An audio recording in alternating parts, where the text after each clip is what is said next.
ಅಭಿವೃದ್ಧಿ ಮಾಡಲಿಕ್ಕೆ ಸಾಧ್ಯ ಉಂಟು, ಸಹಾಯ ಮಾಡಲಿಕ್ಕೆ ಸಾಧ್ಯ ಉಂಟು ಅಂತ ಹೇಳುವಂಥದ್ದನ್ನ ನಿಮ್ಮಿಂದ ನಾವು ನೋಡ್ಕೊಂಡಿದ್ದೀವಿ.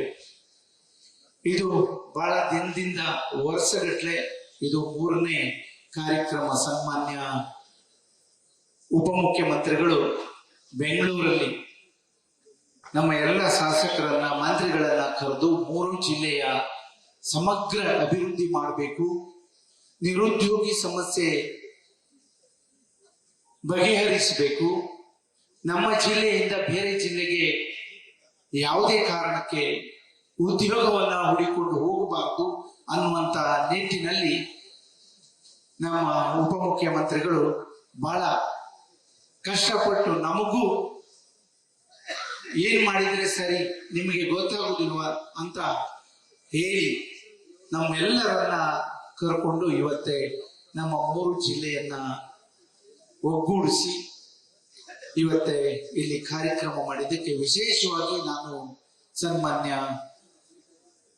ಮುಖ್ಯಮಂತ್ರಿಗಳಿಗೆ, ಉಪಮುಖ್ಯಮಂತ್ರಿಗಳಿಗೆ ನಾನು ಧನ್ಯವಾದವನ್ನ ಹೇಳ್ತೇನೆ. ಹೂಡಿಕೆದಾರರನ್ನ ಹುಡುಕುವಂತ ಪರಿಸ್ಥಿತಿಯಲ್ಲಿ ನಮ್ಮ 3 ಜಿಲ್ಲೆಯಲ್ಲಿ ಇಲ್ಲ. ಯಾಕೆಂದ್ರೆ ಹೂಡಿಕೆದಾರರು ಇದ್ದಾರೆ. ಈಗಾಗಲೇ ಏನು ಯಾವ ರಿಸಾರ್ಟ್ ಇರ್ಬೋದು, ಅಥವಾ ಶಿಕ್ಷಣಕ್ಕಿರ್ಬೋದು, ಅಥವಾ ದೇವಸ್ಥಾನಗಳಿರ್ಬೋದು, ಅಥವಾ ಧಾರ್ಮಿಕವಾಗಿ ಈ ಕಡೆ ನಾವು ಯಾವುದನ್ನು ನಾವು ಇಲ್ಲಿಯವರಿಂದನೇ ಇಲ್ಲಿ ನಾವು ರೆಡಿ ಮಾಡುವಂತ ವ್ಯವಸ್ಥೆಗೆ ಜನ ಇದ್ದಾರೆ. ಇವತ್ತಿನ ದೊಡ್ಡ ಸಮಸ್ಯೆ ಅಂದ್ರೆ CRZ. ಅದಕ್ಕೆ ಏನ್ ಮಾಡಿದ್ರೆ ಆಗ್ತದೆ ಅನ್ನುವಂಥದ್ದು ಅಧಿಕಾರಿಗಳಿಗೂ ಗೊತ್ತು. ನಮ್ಮ ಸರ್ಕಾರದಿಂದ ಏನು ಸಾಧ್ಯ ಆಗ್ತದೆ ಅದನ್ನು ನಾವು ಸರಿಪಡಿಸಿಕೊಂಡು ಹೋಗುವಂಥದ್ದನ್ನ ನಾವು ಈಗಾಗಲೇ ಮಾಡ್ಕೊಂಡಿದ್ದೇವೆ. ಅದರ ಜೊತೆಯಲ್ಲಿ ಯಾವಾಗ್ಲೂ ಸಮುದ್ರ ಕೊರತೆ ಅಂದ್ರೆ ಮಳೆಗಾಲದಲ್ಲಿ ನಮ್ಮ ಆಸ್ತಿಯೇ ಕೊಚ್ಚಿಕೊಂಡು ಹೋಗುವಂತ ಪರಿಸ್ಥಿತಿ ಬರ್ತದೆ. ಅದಕ್ಕೂ ನಾವು ಮುಂಜಾಗ್ರತೆಯಾಗಿ ಈಗಾಗಲೇ ನಾವು SMP ಯನ್ನ ರೆಡಿ ಮಾಡಿ ಕರಾವಳಿ 343 ಕಿಲೋಮೀಟರ್ಗೆ ಏನು ಮಾಡಿದ್ರೆ ಸರಿ ಆಗ್ತದೆ. ನಮ್ಮ ಹೂಡಿಕೆದಾರರದ್ದು, ಮೂಲ ನಿವಾಸಿಗಳದ್ದು ಆಸ್ತಿಯನ್ನು ರಕ್ಷಣೆ ಮಾಡಬೇಕು, ನಮ್ಮ ಜವಾಬ್ದಾರಿ.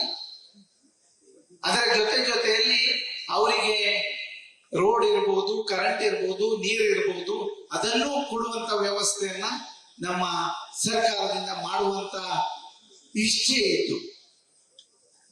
ಇದನ್ನ ಡೆವಲಪ್ ಮಾಡಿದ್ರೆ ನಮ್ಗೆ ಸರ್ಕಾರಕ್ಕೂ ಆದಾಯ ಬರ್ತದೆ, ನಿರುದ್ಯೋಗಿ ಸಮಸ್ಯೆನೂ ಪರಿಹಾರ ಆಗ್ತದೆ, ನಮ್ಮ ಜನಕ್ಕೆ ಉದ್ಯೋಗವನ್ನ ಕೊಡ್ಲಿಕ್ಕೆ, ದೊಡ್ಡ ಪ್ರಮಾಣದಲ್ಲಿ ಉದ್ಯೋಗವನ್ನ ಕೊಡ್ಲಿಕ್ಕೆ ಸಾಧ್ಯ ಆಗ್ತದೆ.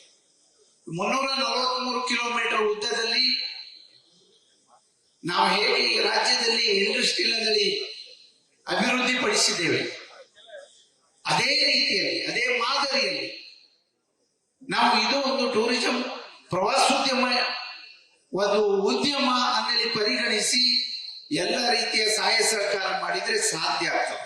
ಈಗಾಗಲೇ ಕಾರವಾರದಿಂದ ಮಂಗಳೂರಿಗೆ ಕೋಟಿಗಟ್ಟಲೆ ಹಣವನ್ನ ಹೂಡಿಕೆ ಮಾಡಿ ಜಾಗವನ್ನ ತಕೊಂಡು ಏನು ಮಾಡಿದ್ರೆ ಸರಿ ಅನ್ನುವಂತ ಅವರವರಿಗೆ ಬೇಕಾದಂತ ಉದ್ಯೋಗಕ್ಕೆ ರೆಡಿ ಆಗಿದ್ದಾರೆ. ಅದಕ್ಕೆ ಪೂರಕವಾಗಿ ಈಗಾಗಲೇ ನಾವು ಅವರಿಗೆ ಸಬ್ಸಿಡಿ ಕೊಡ್ತೇವೆ, ಅವರಿಗೆ ಮೂಲಭೂತ ಸೌಕರ್ಯ ಕೊಡ್ತೇವೆ ಅಂತ ಹೇಳಿದ್ದೇವೆ. ಅದು ಎಲ್ಲದಕ್ಕಿಂತ ಮುಖ್ಯವಾಗಿ ಅವರಿಗೆ ಪರ್ಮಿಷನ್ ಈಸಿ ಆಗ್ಬೇಕು, ಸಿಂಗಲ್ ವಿಂಡೋ ಆಗ್ಬೇಕು. ಆಗ ಮಾತ್ರ ಇದು ಬೇಗ ಅಭಿವೃದ್ಧಿ ಆಗ್ಲಿಕ್ಕೆ ಸಾಧ್ಯ. ಯಾಕೆಂದ್ರೆ ಒಂದು CRZಗೆ ಒಂದು ಅಪ್ಲಿಕೇಶನ್ ಹಾಕೊಂಡ್ರೆ 2 ವರ್ಷದವರೆಗೂ ಕ್ಲಿಯರೆನ್ಸ್ ಸಿಗದೆ ಇರುವಂತ ಪರಿಸ್ಥಿತಿ ಇದೆ ಈಗ. ಅದಲ್ಲದೆ ನಾವು ಬೇರೆ ರಾಜ್ಯದವ್ರ ಜೊತೆ ನಾವು ಅದನ್ನ ಪ್ಲಾನ್ ಅನ್ನ ಮಾಡಿಕೊಂಡು ನಾವು ಇಲ್ಲಿ ಅಪ್ರೂವ್ ಕೊಡುವಂತ ಪರಿಸ್ಥಿತಿಲಿ ಇದ್ದೇವೆ. ಈಗಾಗಲೇ ನಮ್ಮ ಸರ್ಕಾರ ಬಂದ ಮೇಲೆ ಅದಕ್ಕೆ ಪೂರಕವಾದಂತ ಎಲ್ಲ ರೀತಿಯ ವ್ಯವಸ್ಥೆಯನ್ನ ಮಾಡ್ತಾ ಇದ್ದೇವೆ, ಮಾಡಿದ್ದೇವೆ, ಮುಂದೆ ಮಾಡಿಕೊಡ್ತೇವೆ. ಯಾವುದೇ ರೀತಿಯಲ್ಲಿ ಸಮುದ್ರ ಕೊರತೆಯಿಂದ ನಿಮ್ಮ ಆಸ್ತಿ ಅಥವಾ ಏನಾದ್ರೂ ತೊಂದರೆ ಆಗ್ತದೆ ಏನೋ ಅನ್ನುವಂಥದ್ದನ್ನ ಬಿಟ್ಬಿಡಿ, ಅದಕ್ಕೆ ಪೂರಕವಾದ ವ್ಯವಸ್ಥೆ ಮಾಡ್ಕೊಂಡಿದ್ದೀವಿ. ನಿಮ್ಗೆ ಪೂರಕವಾದಂತ ಎಲ್ಲ ರೀತಿಯ ಸಲಹೆ ಸಹಕಾರ ಮಾಡ್ತೇವೆ. ನಮ್ಮ ಉದ್ದೇಶ ಮತ್ತೆ ನಿಮ್ಮ ಉದ್ದೇಶ ಈಡೇರಬೇಕು ಅಂದ್ರೆ ಸಿಂಗಲ್ ವಿಂಡೋ ಎಲ್ಲಾ ಕ್ಲಿಯರೆನ್ಸ್ ಅನ್ನ ಅಲ್ಲೇ ಕೊಟ್ಟು ಅವರಿಗೆ ಪೂರಕವಾದಂತ ಎಲ್ಲ ರೀತಿಯ ವ್ಯವಸ್ಥೆ ಮಾಡಿದಾಗ ಮಾತ್ರ ಸಾಧ್ಯ ಆಗ್ತದೆ. ನಾವು ಕರಾವಳಿ ಉತ್ಸವವನ್ನು ಮಾಡಿದ್ರು ಕಾರವಾರದಲ್ಲಿ 8 ವರ್ಷದ ನಂತರ 5 ಕೋಟಿ ರೂಪಾಯಿ ನಮ್ಮ ಸರ್ಕಾರ ಕೊಡ್ತು. ಹೆಚ್ಚು ಕಡಿಮೆ 5 ಲಕ್ಷ ಜನ 7 ದಿವಸ, ಅದರಲ್ಲೂ ವಿಶೇಷವಾಗಿ ಸತೀಶ್ ಶೈಲೂರ ಬಹಳ ಕಾಳಜಿಯಿಂದ ಅಲ್ಲೇ ಇದ್ದು ಜಿಲ್ಲಾಡಳಿತದ ಸಹಕಾರದಿಂದ ಸಕ್ಸಸ್ ಆಗಿ ಮಾಡಿದ್ರು. ಅಂದ್ರೆ ಯಾಕೆ ಹೇಳ್ತಾ ಇದ್ದೀನಿ ಅಂದ್ರೆ ಜನಕ್ಕೆ ಆಸಕ್ತಿ ಇದೆ, ಅದಕ್ಕೆ ಪೂರಕವಾಗಿ ನಾವು ನಡ್ಕೊಳ್ಬೇಕು.